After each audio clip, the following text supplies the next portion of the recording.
spa with Bless. Yes! And right now I'm getting my home steams.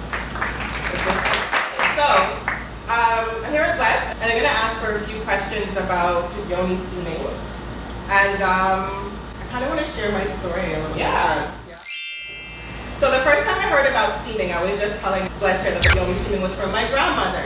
And she told me about Yoni steaming after my son was born. So after his birth, she was like, girl, you have to get one bucket and fill it with water and salt, and you have to sit down and squat over and let the steam like go up and heal you, you know? So that's what I did. So that was the first time I did a Yoni steam.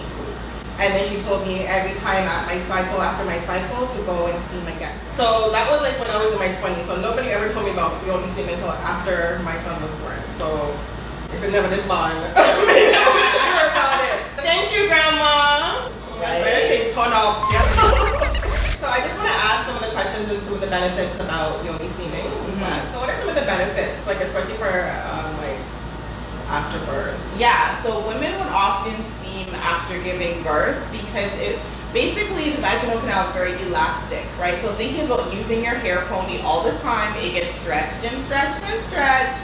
And this is the ability to pull that elastic back in. So we talk about it tightening. Right. Also, like all the muscles and everything, the ligaments down there are also stretched and like fatigued. Right. And again, it's helping to strengthen and tone those, right? So sometimes a lot of women in Western society will like deal with like prolapse after having a baby, or like loss of bladder control, like and pelvic support. So they tinkle a little when they sneeze or when they laugh or when they cough. So like steaming helps with like incontinence? To avoid all of that, right? So after you get the baby and you've done all that stretching, it's really helping to strengthen and tone that whole area. Okay. And then once we add like different kind of herbs in, you have all these healing benefits. So like anti-inflammation and like antiviral, antibacterial, so infections, you know, painful periods, all those sorts of things. I have to mention, okay, so I got my first steam at the Yoni Spa from Bless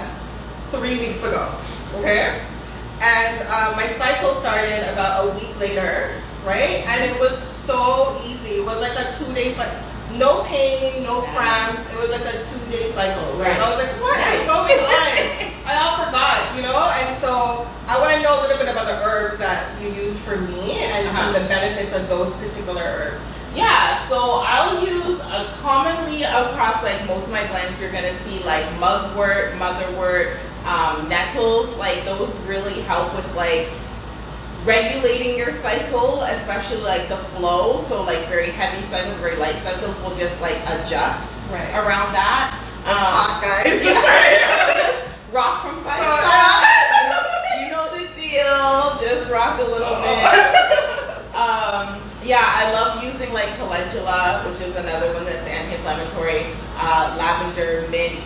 So I'll always like adjust based on like what's the major symptom that they're struggling with, and then I'll like tailor into that, and then we adjust like as you guys improve, basically. Okay. So how often should people be doing Yoni steaming? So to maintain the benefits, I always recommend doing it every 3 weeks. So you're just avoiding the week that you're on your period, and you do it every 3 weeks. It's like going to the gym. It's like doing any sort of exercise. Like you need to be consistent with it. You know what I mean? It's not major surgery where it's like one and done. Like eating healthy, like going to the gym, steaming is just a part of that. And there are people with more aggressive goals that will come on a weekly basis if they're trying to like shrink fibroids or something like that. Well, no, that's right. Let's get into that for just a second. Yeah. Okay, so I know that you know that I'm like into the natural hair care community and I'm around a lot of women, especially black women. Right. Fibroids is like a real big thing in our community. It is. It's like honestly like 6 in 10 women that I know maybe have had issues with fibroids and having to get them removed and things. So can you tell me just a little bit about what steaming can do to kind of aid to help with that? Yeah. So again, so there's irregular growths sometimes inside the uterus or the vaginal canal, and steaming is going to help to pull that out. So that's also going back to the postpartum, is like if there's any leftover after birth or any leftover impurities in the body, it's going to help to pull that out. Stagnation, so women that are, not getting their full period out, or they're getting clots, or just a 2-day period or something like that, it's going to help to bring it on. So it's stimulating. And same with the irregular growth. So while we're stimulating the period, we're also like pulling those things out. So it's helping to like dry them up and have them flush out. Okay, ladies. So if you have issues with fibroids, you heard that, come and get your Yoni steam. Like I'm actually like doing it right now. Let me see, not to bind y'all.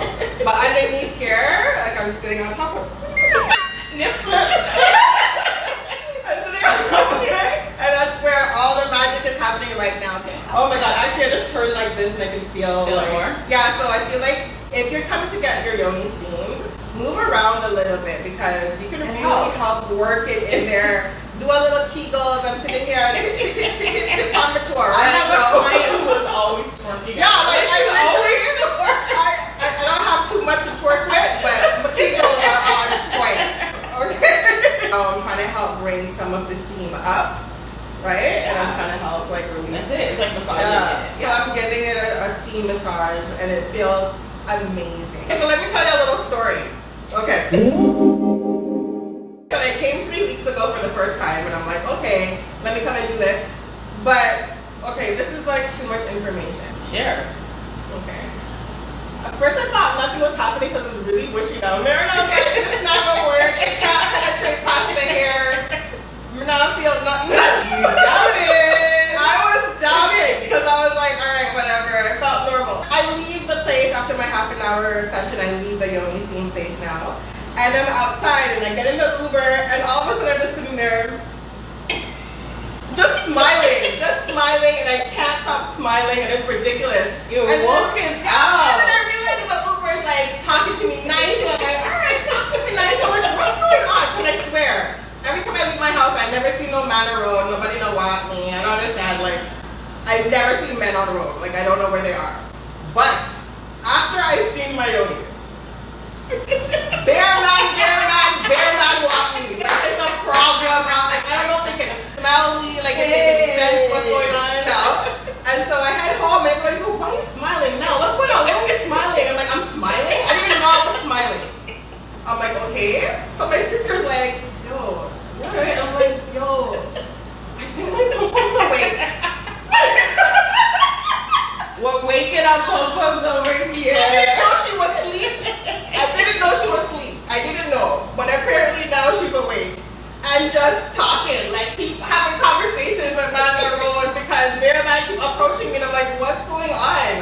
So I'm like, yeah, I think it's awake. I'm like, do women just walk around just very aware of their vaginas? Like, I don't pay attention to my vagina. It's just there. People are definitely, so here's the thing. So our sexual energy is more charged up around ovulation time. Right. So it's no surprise that you'll see people with like, sometimes a relationship's dead, but then all of a sudden a baby pops up. Right. It's just like, that woman is going to have more desires around her ovulation time, and a woman is much more attractive during her ovulation time.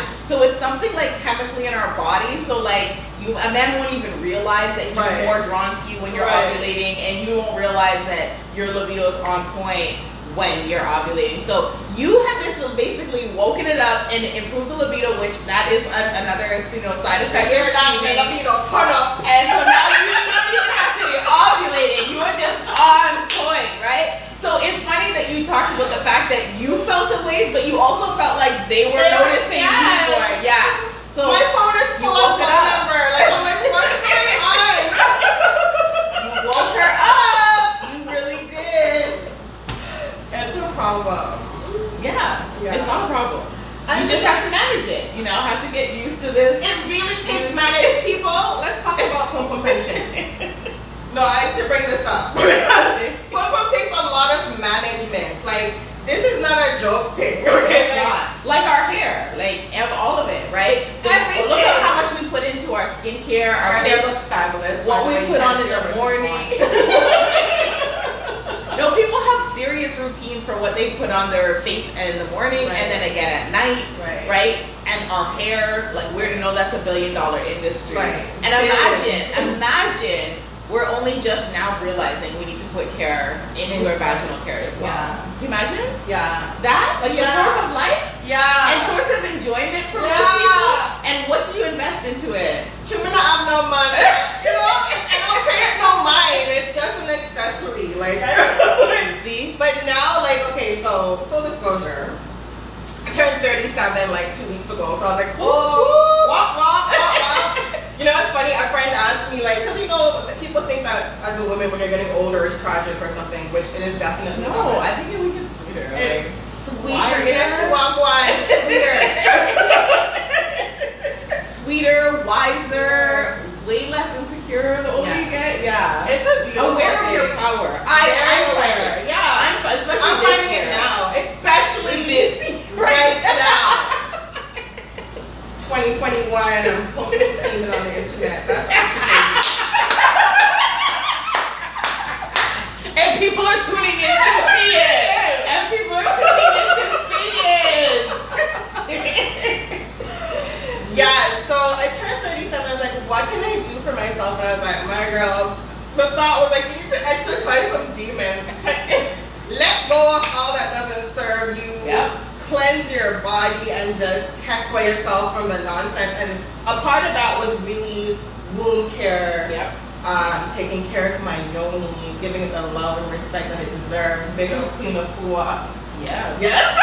You know? And, you know, so I just said, you know, I'm going to invest the same time that I invest, like you said, in my hair, in my appearance, in my look. You know what I'm saying? I'm going to invest that down there too, like for the love of the giver of life. That's You it. know what I'm saying? That's it. So, And then, yeah, it's really important. And even there's so much related to the whole pelvic area that can affect other things. Like we have to take care of our kidneys and our livers and, you know, standing up posture, and a lot can be thrown off through like childbirth and not having the proper postpartum recovery. Right? So it is really important, especially after having a baby, to like take care of yourself and get yourself right. And there's nothing in Western culture and Western medicine that really does. They tell you to go home, stay on the bed as long as you can, come back in 6 weeks, and then they approve you for sex. But nobody actually took care of you in that time, right? So, you know, my postpartum clients, I'm seeing them on a weekly basis, and, you know, we're steaming, talking about how they're feeling, getting back to their regular selves. But it's just not about like the man's enjoyment again. It's really about how strong you're feeling, how your body's recovering. It's not about the man's enjoyment. There's bigger. It's a mutual thing. It's about both partners enjoying, but like the care that you have to put into yourself and your Yoni you is have to not care about for your that. baby now too, right? And take care of yourself. So yeah, it's really important that we put ourselves first at that time. So just to reiterate, you know, like after childbirth, you can do it once a week. Yeah, I do once a week for 6 weeks. Once a week for 6 weeks after childbirth, we do the Yoni steaming to help just detox all the afterbirth and those type of things that are strengthen your pelvic system. And strengthen your pelvic system. And remember to do those Kegels, babies, like, especially after childbirth. Get going with it. Yes. Now, how about for people like who ended up getting like lots of stitches and stuff? Is that like painful with I think it's more relaxing and soothing, right? Especially since like depending on what kind of stitches you have, you don't necessarily want to submerge in water, right? And so they give you that like spray bottle thing. The peri bottle. Thank God for people's grannies. Otherwise we've been dead out here in the streets with these white people. I'm sorry, like everybody met different. You definitely want to take that care. Trust me, girl. But yeah, so no, to me, I think it would be more relaxing even with stitches. So I have most women, like I have like a lot of women. I had 7 stitches, and it was really painful. Right? Did you have to sit on like the donut? They have this Nobody never gave me no donut. It's like almost like a order sent me home. But I feel like also I wasn't given the proper care and attention and love that I deserved while I was giving birth. At the people in Scarborough Grace Hospital. She's dropping Nick. She's dropping Nick. Shots fired. Because I was in labor and they said I wasn't in labor. I had to sit on there with the pick me coming out of Coming me out. for hours, and they're telling me nothing to do me because I'm not screaming and carrying on. I have a high threshold for pain. Yeah. Okay? Yeah. Like, just admit that's me. the problem. And there's a post on my page about a doctor admitting that we just don't believe black women when they say they're in pain. Right.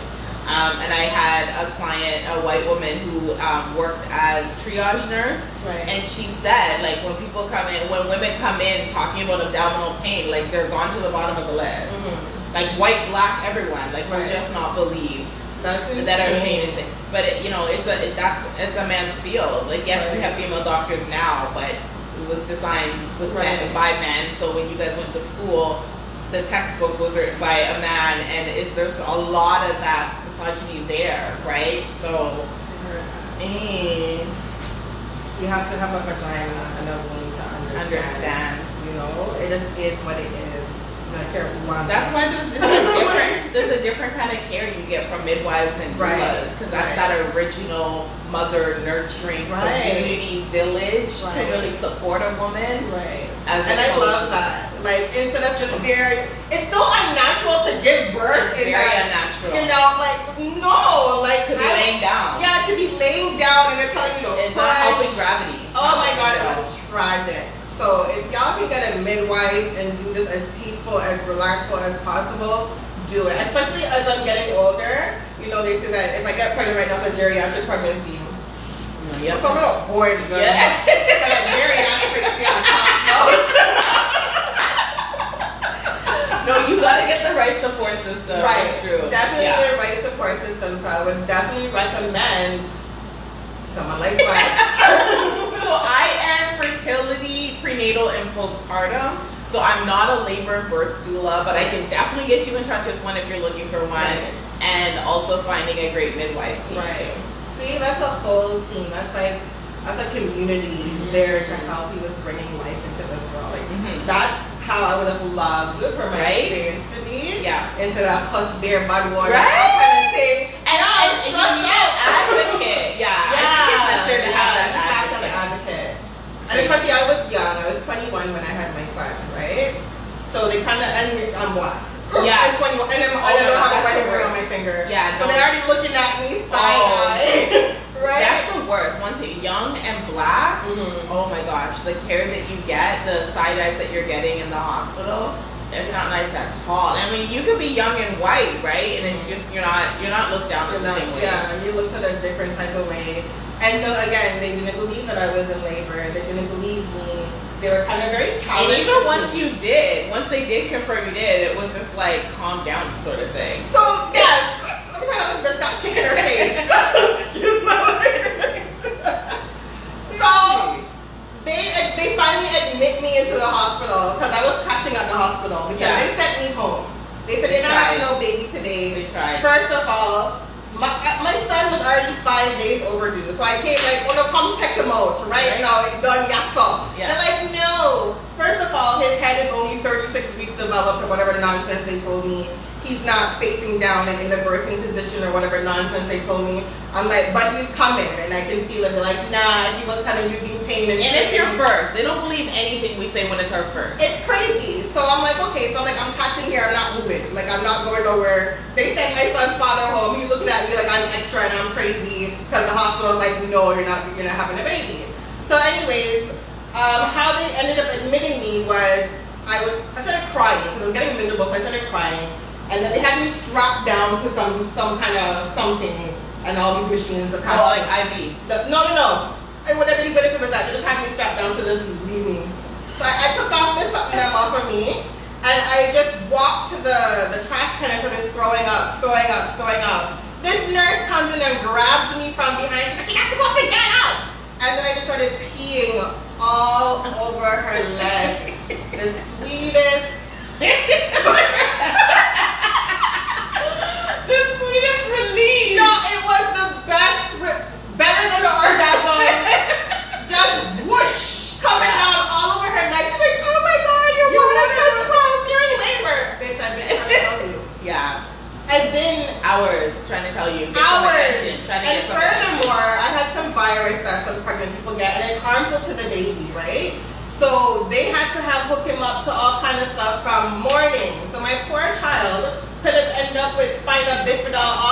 stuff because they weren't doing what they're supposed to do because they didn't believe me when I said I was in labor. So by the time they admit me, they put me on this something I have Miss Skinner, she checked me, she's like, you're only 7 centimeters dilated, you're not giving birth. I'm like, it's coming right now, 7 centimeters or not. She leaves the room, tells me to go have a shower or do something. So my son's father finally comes back. He helps me into the shower, and it's like a thing like this where you gotta sit down, right?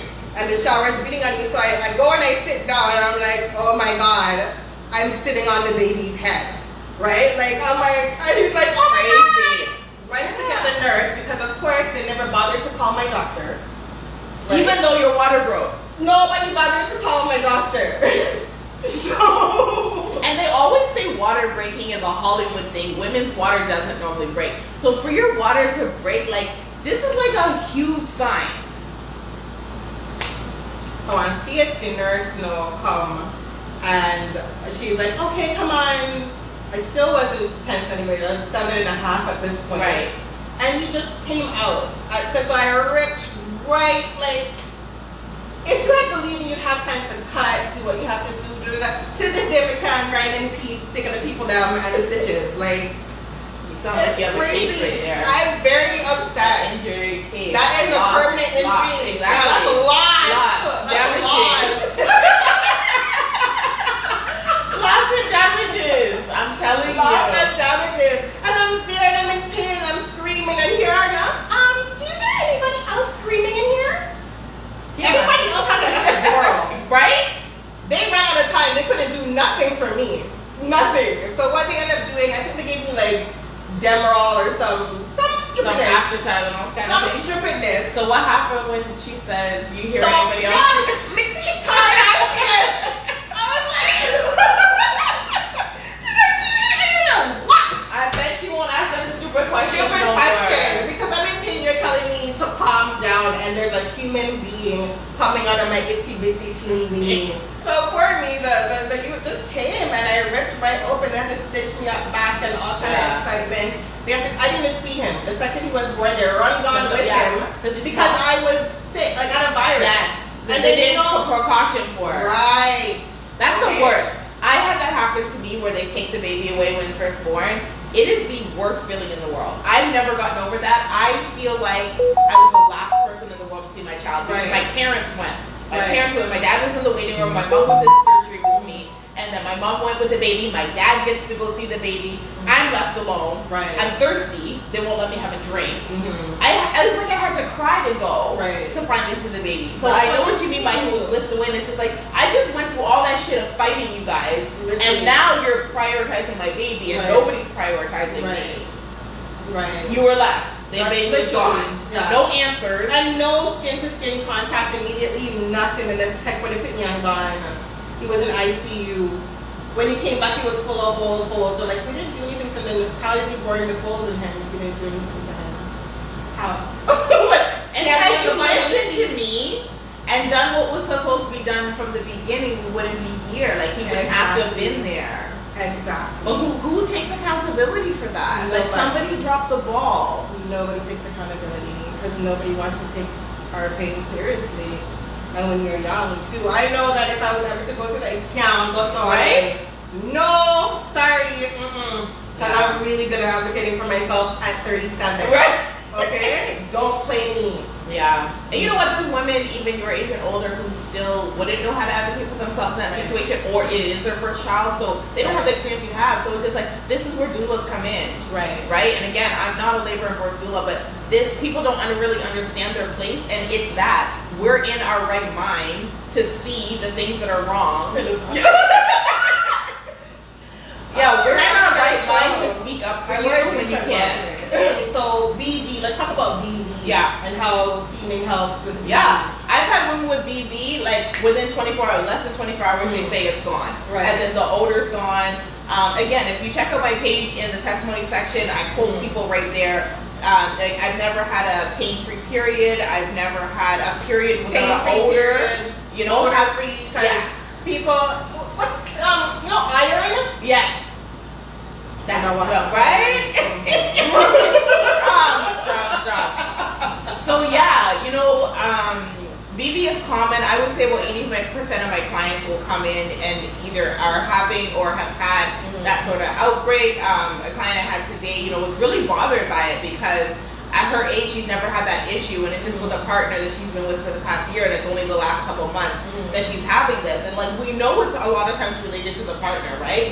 So it's annoying because like he's off living his life, and you're now dealing with this thing that's collect your pom-pom pension, because all kind of things will affect you just from slamming. And this needs a pom-pom needs maintenance, and it don't cheap. No. So collect your pom-pom pension, the bring down grind for free. Tell them again.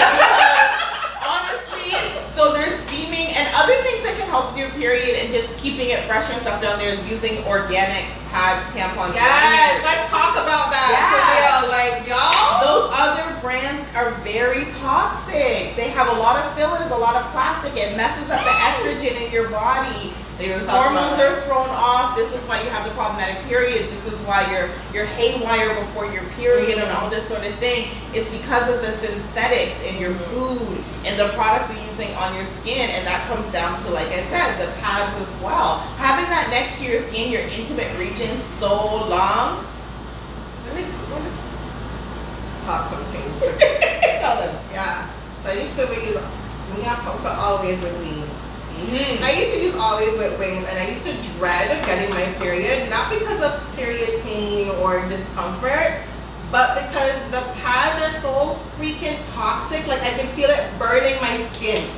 Like, imagine you're walking around all day with like your pom-pom on fire because whoever invented these pads didn't give a fuck about women, period. Okay? Like, if you love women, how is this a thing? How are all those chemicals right there coming up into our womb and this and then all the people that are born with all kinds of this, that, and the other? That's nuts. In fact, I don't want some money because I feel like there's a lot of issues going on with women because of these pads. So now that there's more brands out there making organic stuff, now you see always doing a cleaner version. I have a problem with that. So it's like, first of all, you're following a certain trend. Same with Band-Aid. Like, you knew there was colored people out here, but it takes black-owned brands making black-owned Band-Aids. Now you're willing to make a black Band-Aid, right? That's so ridiculous. So always is doing this cleaner thing. I think I thought Kotex doing a cleaner thing. That means you knew there was a problem with your original product. Like, So people are feeling, like you said, these cramps and pain, and not because your period is not supposed to be painful. It's not. Like, it's genuinely not supposed to be painful. It's not supposed to be no 5, 7, 10, whatever days. That's not normal. What it's supposed to be like 1 or 2 tablespoons of blood the most over an extended period. Like, it's not supposed to be crazy. Yeah, so a lot of clients will talk about having pain-free periods. Now, I've had a client come to me, it was her first time, but she said just the month before she switched to organic pads, and she noticed a difference in how heavy it was and how painful it was. Completely changed from switching to the organic. Right. I switched to organic, I think February or March of this year, and I'm telling you, it's a whole new difference because it has the herb, so it kind of soothes. You don't feel any pain. The period, I never have long periods, but I'll forget that I'm having my period. Right. That's what it's supposed to be. I tell people your period is only supposed to be as inconvenient. Yeah, as inconvenient as going to the bathroom. Like, it's not supposed to be more than that. That's it. You're not supposed to be debilitating. It's not supposed to be like all this time off work. It's not sickness. But now, mind you, you should rest. Like, you should treat it like a detox. Your body is detoxing. It can be tiring. You should take rest. Iron. Yeah, you should rest. But it shouldn't be green banana, I'm telling you. But Bless has 2 locations. Yeah. One in the beaches. And it's all private. This is not too private, but you guys are private. And nobody's in your business. Okay, so I heard a timer. Is that our time? That is your time. Ladies and gentlemen, thank you for coming to my home. I'd love to see you again in 3 weeks where we can discuss all things vagina. Bye. I love it. Thank you so much, Blast.